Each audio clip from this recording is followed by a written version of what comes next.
I think you need to know where you belong.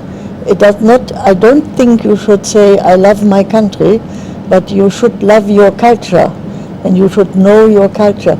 You should know your literature, and you should know your history, and you should know also the history of the cinema.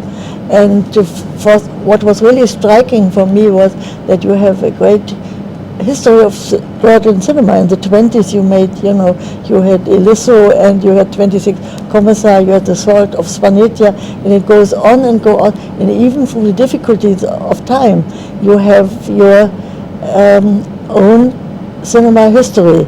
And I think what you need in a country is you need places of togetherness, where people share the same hopes, the same beliefs, and will come together to discuss it.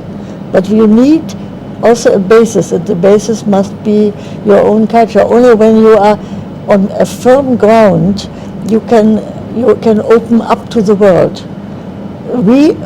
Of course, we knew in the beginning that we come from a terrible country, a murder country, and we wanted in our country to show the outer world that it is different than what was told to us when we were children. So that's why we immediately reached out it was a Cold War, into Eastern Europe, because if you showed films from Eastern Europe, you were a communist. And it was really ridiculous times.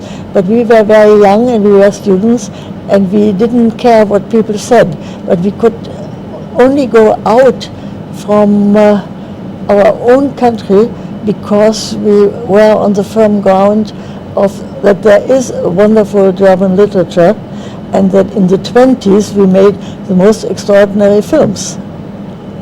And then we found this is when you must be 2-3 people when you start, but when you start and get on, people love to discuss. Also, it is a field of to be together, and then you find people to help you. We have had many people who came to our festival, to our cinema as students, and when they were finished, they came to me and said, "I'm now a lawyer. If you ever need a lawyer, please call me."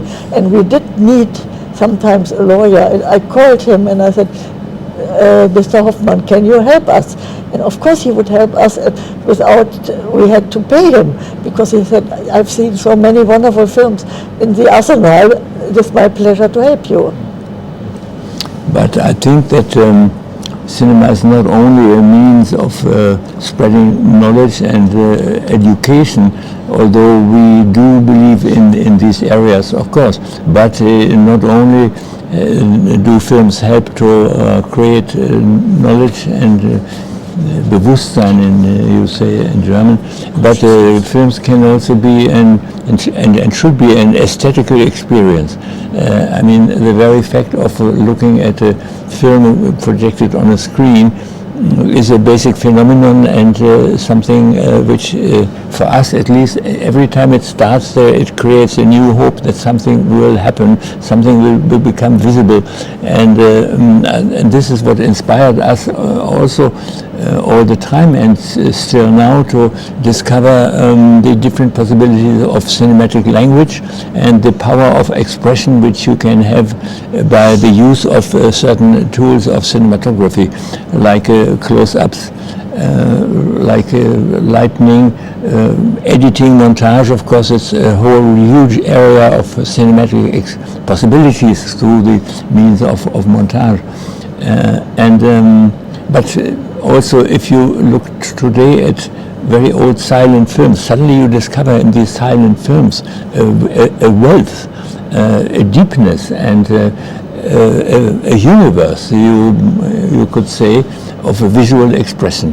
And recently we saw the process of Jeanne d'Arc by Dreyer. This is a famous silent film at the end of the 20th century. It is so powerful. It is probably you cannot create, even with a more modern cinema, such aesthetic power can not really be created.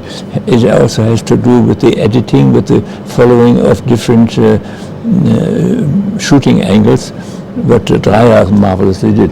And about montage, we could speak endlessly, and the Odessa Steps sequence by Eisenstein, you can see it all over the time. You must have seen it at least once in your life. So for me, cinema is not only knowledge, it should also be, it should reveal an aesthetic experience.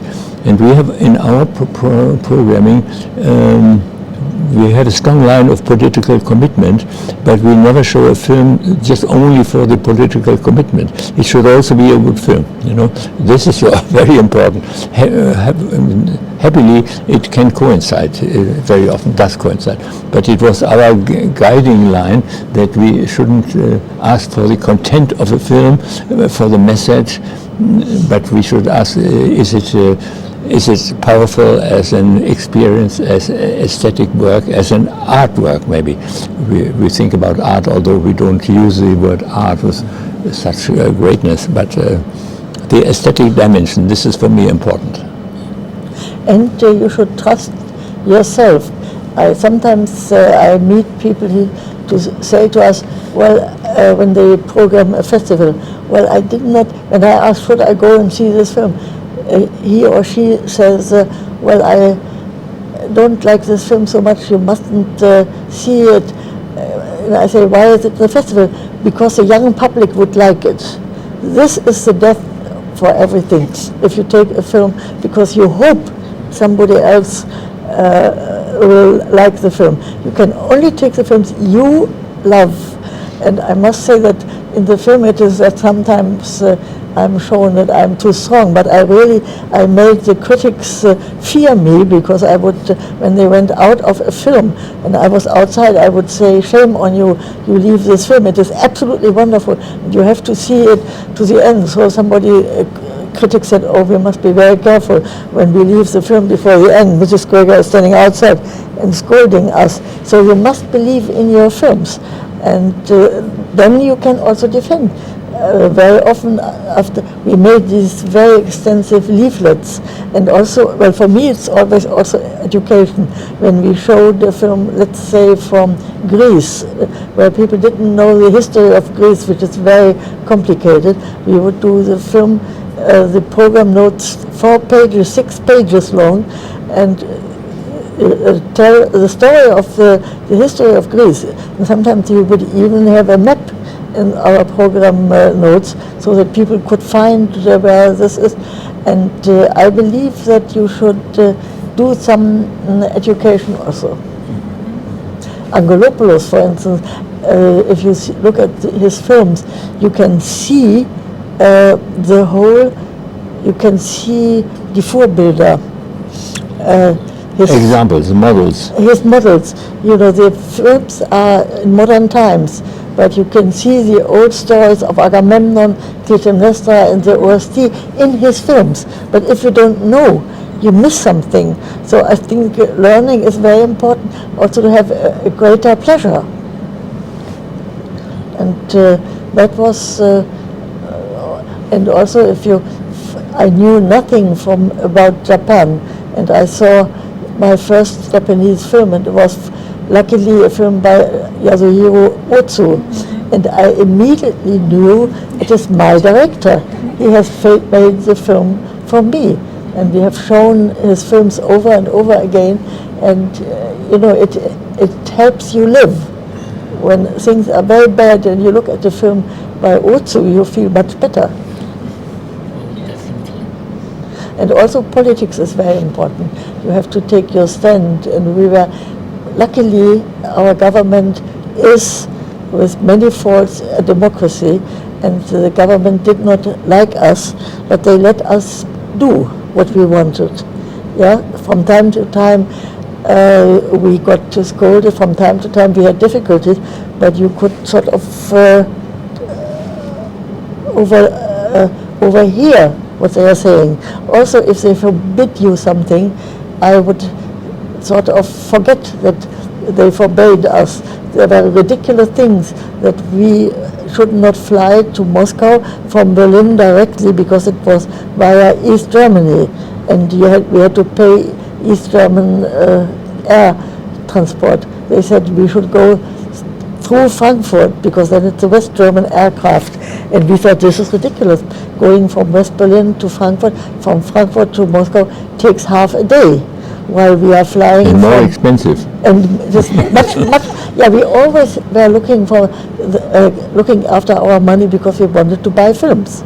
And so we were flying from East Germany, 2 hours and a half flight, very low costs, and we had the officials saying we should not, but we did, and nobody cares. The point is that people make restrictions, but then nobody cares. And if they do say something, you can apologize and go on doing what you like. So that's what we have done always. There's a word by Lukács, the Hungarian philosopher, who said that most people don't go with their head through the wall, but they stop 1 meter before. So, and that was also my opinion. I always thought I would go on until I bumped my head, and I have always sort of overstepped, and very seldom I bumped my head. And also, even if it is, even in a government, you find sometimes people who support you, because somehow they like your way. And we have had difficult times with a very Christian Democrat government who did not like what we were doing at all. But in the middle of these people, there was suddenly some person who gave me some advice. Yeah, which of course he was not even supposed to talk to me, but he would just come by my office and say, tomorrow this and this has happened, be prepared. And yeah, was wolltest du sagen? We had also friends and supporters. Yes. And even in difficult situations, we discovered suddenly that there are some people sympathizing with us and helping us. So this is always possible. Sometimes we were actually carried along by some social political movements, like the '68 student rebellion. There was a certain spirit of mind to which our work exactly corresponded. And this is why we got huge audiences when we started. The cinema was always full. And even we didn't get any support, but we could exist just simply by ticket selling. This was in the beginning. Later it became more difficult. Yeah, but it was also very important because Germany was a wonderful nation for filmmaking. In the 20s, the whole world went to Berlin to buy their films. And, all the good directors then went to Hollywood, and well, starting with Lubitsch, but then Billy Wilder and everybody was in Hollywood, and the ones who stayed behind were killed. And after the war, when we were children, film was never considered culture in our country. Film was either making money, commerce, the big film palaces, or propaganda. And we tried to show that film is an art. In France it is much easier, but for us in Germany it was in the beginning very difficult. The question is, can propaganda be art? Yeah, that is this is something which is opening up a huge space of experiment, of discussion, because we know that we like quite much the early Soviet cinema of the 20s, Eisenstein, Vertov and so on. But some other people believe it is so terribly propagandistic. This whole cinema isn't worth anything because it's just only propaganda. So I think this is also a superficial view, because there are more things in these films than propaganda. And the Eisenstein sequence of Battleship Potemkin is staying alive, and it is a model of cinematic language, you could say. This is actually a new topic for all of us, because when we grew up, we hated so much the Nazis and Nazi time and their things, and we loved the Soviet silent cinema and the Arsenal, the film. Arsenal is after the film Arsenal, of course, and we showed every winter. Gregor would come every year, 3 months in the winter, to Berlin. He stayed in our house. Fortunately, we have a second bathroom and a place where a person can live without being can be for himself. And we showed all the Soviet films, and he could translate. He's a wonderful translator into German. So the films we had, and he would translate them. And so we showed them every winter. And now suddenly we look at ourselves and look at these films, and they are propaganda films. But apart from being propaganda films, they are so interesting made. And so it is for audiences very good ground to debate. But there are also terribly dangerous propaganda films, especially from the German side. Leni Riefenstahl, Triumph of the Will, is, I mean, it is so difficult because it is a film which you really should have seen, because it is rather instructive what you can do with cinematic means, but then it has a political message which is unacceptable. Although even Leni Riefenstahl, we are critical of her, of course, but there are people who look at their films only from the aesthetic angle, and they come to a different evaluation, and they ask us, why are you so strict with Leni Riefenstahl? She's a great artist after all. So this is another field of debate, but you must keep this debate alive. Yes, and the point is also that the world is really, in my opinion, ruined by capitalism, and to have equality, to have equal chances for everybody, and a kind of socialism, I think, is the most important thing. And we will ruin the world with our, I can see even in my country, of course, but even here in Georgia, I see some things. I was here for the first time in '88, and it was a different city. And I don't know whether it has become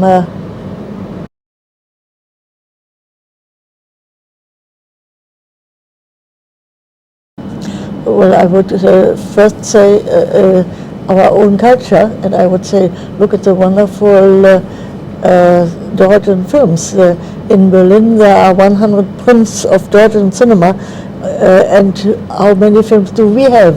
And we should have good DVDs for the whole film history of Georgia, and even the films like 26 Kommissar, which is a propaganda film, we should show and discuss, and we should be aware of our own culture. And I think that most government officials would agree to that. And the second thing I would say is that it would be nice to have what we started to were film weeks. And the embassies actually are very good. We went to an embassy and we said, for instance, Chantal Ackermann, a wonderful film director from Belgium, she is Belgian. And we went to the Belgian embassy and said we would like to do a retrospective of Chantal Ackermann. Could you help us? And the person we talked to first, she did not know that Chantal Ackermann was Belgian. Mm-hmm. They thought she was French because, and they liked the idea, said, of course, what can we do? And we said, well, if you could help us to pay for the prince to come to Berlin, that would be nice. And we got, in the end, they paid the beer for the get-together after the opening of the film week. By the way, there is a census every 10 years by the British Film Institute to find out the best film of all times. Mm-hmm. And they are asking many people, critics or organizers, about their opinion, and usually the best film of all times is either Battleship Potemkin or Vertigo. Or Citizen Kane. Or Citizen Kane, yes, of course. But this year, to our surprise, there is a film by Chantal Ackermann which is called Jan Dielman, which is a great work, now 40 years old maybe, I don't know. But it's a great, and it is rather surprising that such a survey produces such a film, because I asked myself, who has seen this film? People must have seen this film. Nobody apart from us. We showed it first in our festival. Yeah, but this is so long ago, and so there is a recreation, a survival, a suddenly emerging new chapter, which is in fact an old chapter, but it suddenly becomes a new chapter, you know. And I mean, if you are dealing with officials, we have also some experiences. Some of this is very funny, because in the communist times, when we were dealing with the officials in Moscow, it was like a wall of stone, and simply there is no way of real communication. So, but sometimes they need you. There may be situations where they suddenly need you to fill in a gap, or to give a better image of their country. Get a better image, and so we were most of the time struggling without any help. It was really difficult, and suddenly when the Berlin Festival was in a crisis, they needed us, as I told already. So these situations may come up. Otherwise, we had debates with Soviet officials, which are in itself some anecdotes. Yes, and I can remember one colleague of us who was also in Moscow, and he had to deal with the official system to obtain some films. And when he came out, he said to me, I asked him, how was it? And he said, I can now understand why you become a terrorist after these conversations, you know. Yes, but the good thing is we were always too. We also had to go to Goskino, and then it was, Ulrich was always very diplomatic and very, very nice. And I know I was, as a woman, I was always only second rate, you know, so I could speak up, because then Ulrich could mildly smile. And I remember nobody would believe it today that for years we were fighting for Tarkovsky. They absolutely hated Tarkovsky, and we asked for Tarkovsky films. And one year it was especially terrible, and then the man said furiously, we have so many films, why are you always asking for Tarkovsky? He is not representative of Soviet cinematography. And I said, for one moment you are completely right, he's 10,000 miles above. And then he shouted in Russian for a long time, and then the interpreter just translated, said, Mrs. Gregor, we do not love you, we do not love you.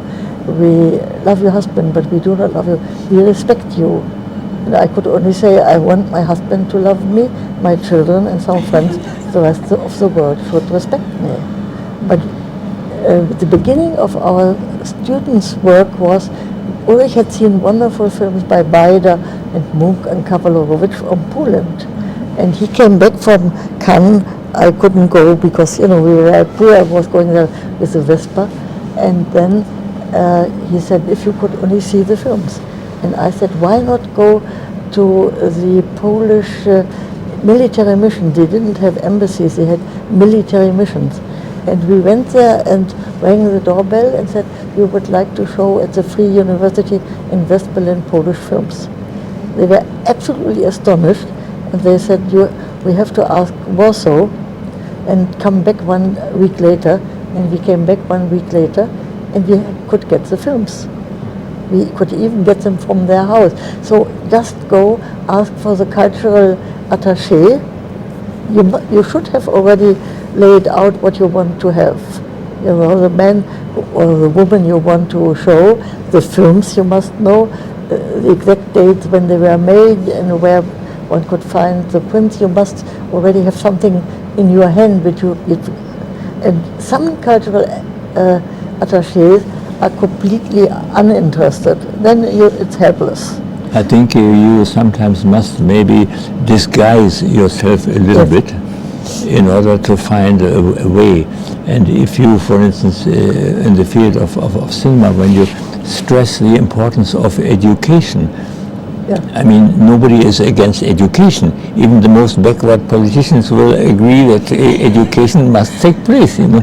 So you are providing this important area of education, and you can spread knowledge, and maybe even you could argue with economic things, that the filmmaking is a kind of industry, you know, even if you don't like industry, but it could be described as a kind of industry, you know, which gives people jobs and so on. So by using some tricks, maybe you can find a space, a small area where they start to listen. And what is also, most of the politicians are not very intelligent, but they are vain. So if you see a politician who likes to speak in front of an audience, ask him to give an opening address, you know, just tell him, please, it would be so nice if you would come just 5 minutes to open our film week. And that also sometimes help.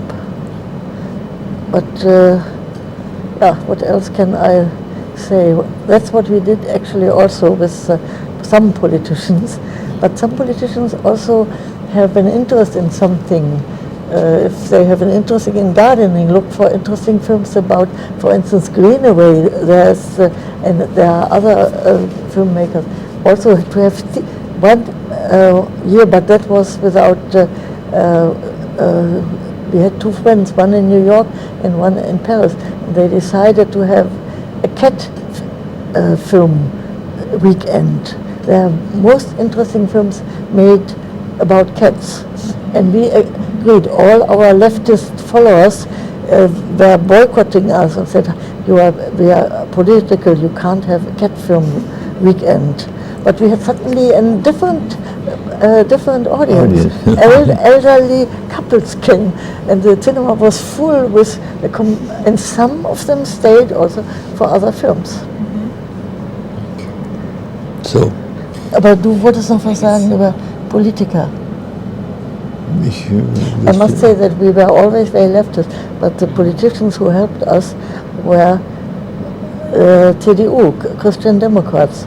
And I think the conservatives. It has something to do again with Bildung. For art. They like art. Yeah. You know, art can be decoration in a museum or so. Yes. But so this area, art. Yes, we must do something for art. Yes.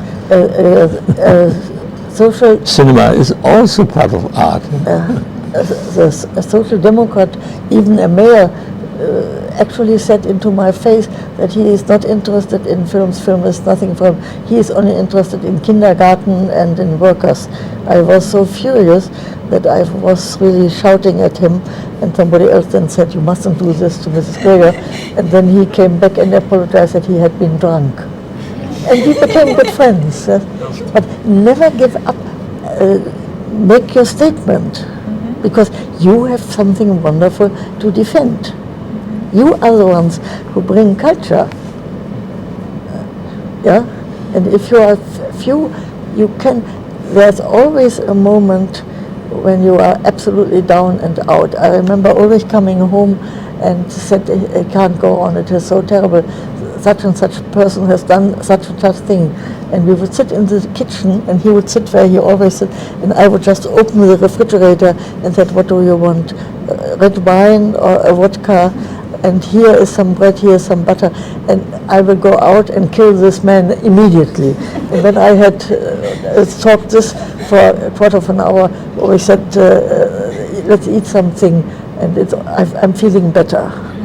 It is very important that you have persons to whom you can speak and all your hatred and let out. We had moments of crisis quite often, and there was one moment when the city administration of Berlin, of which we are depending, wanted to practically eliminate us by cutting out completely all support.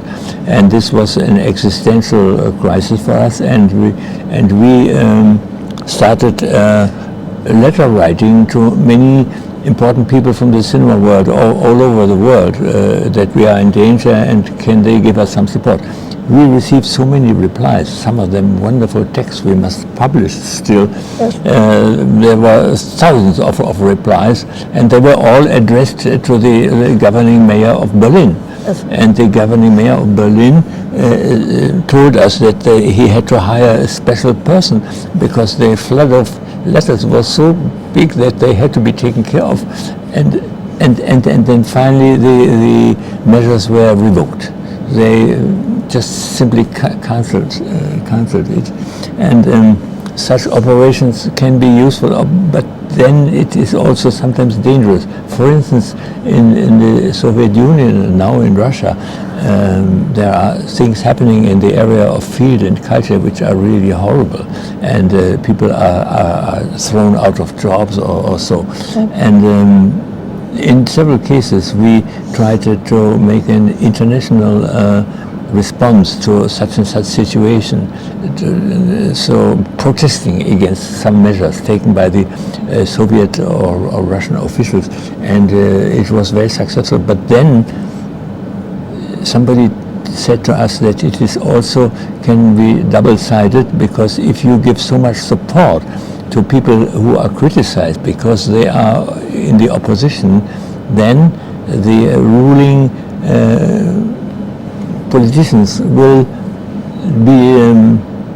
remain in their attitude. You know, they will double their efforts to cancel these currents, these developments, even because they receive so much support from the West, because what comes from the West must be dangerous. You should also have a very good documentation.